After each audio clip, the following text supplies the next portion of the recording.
Welcome back to the Get Off the Treadmill podcast for small business owners and entrepreneurs, where we show you how to build a successful business and to have a life too.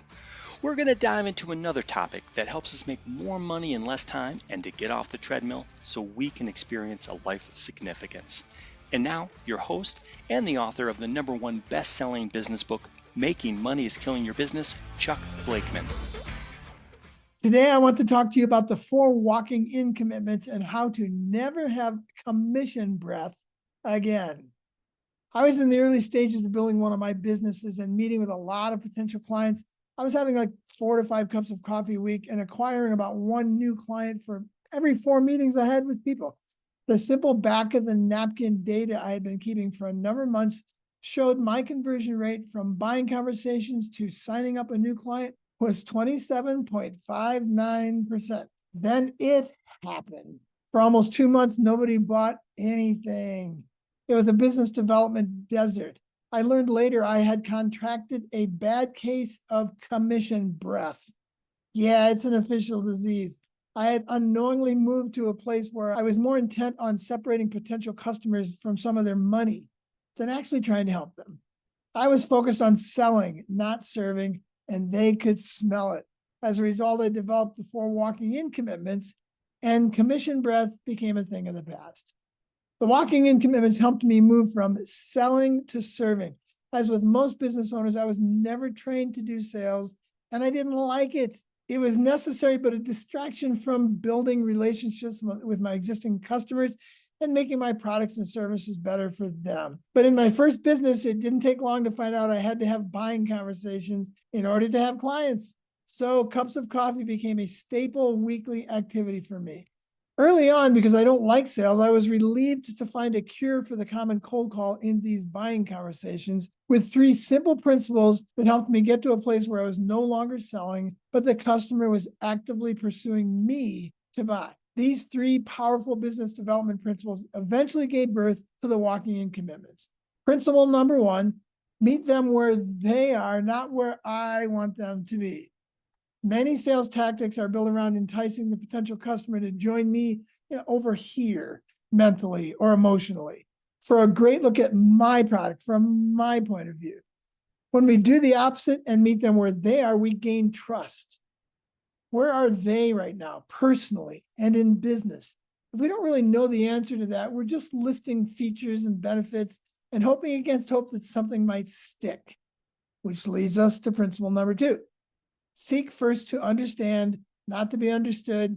I didn't make that up. That's one of Stephen Covey's 7 habits of highly effective people. Listen and truly hear first, and listen more than talk.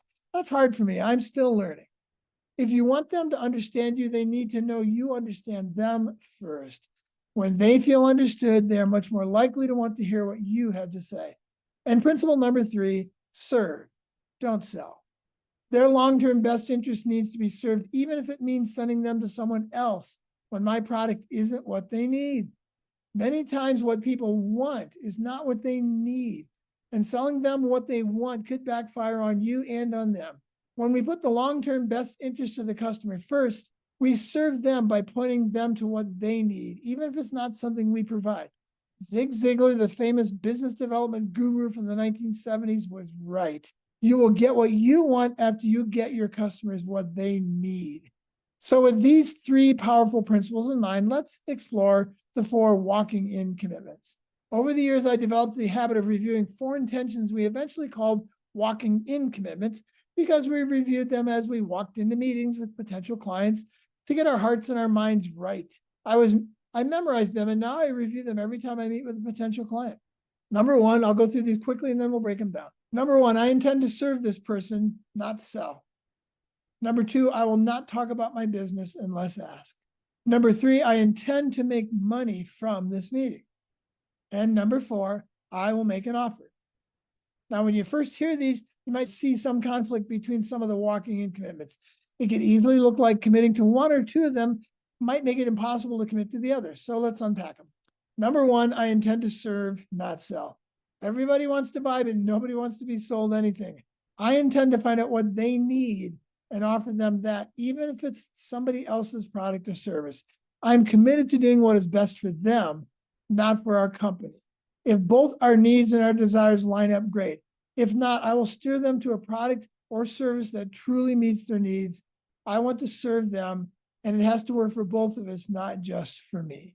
Walking in commitment number 2, I will not talk about my business unless asked.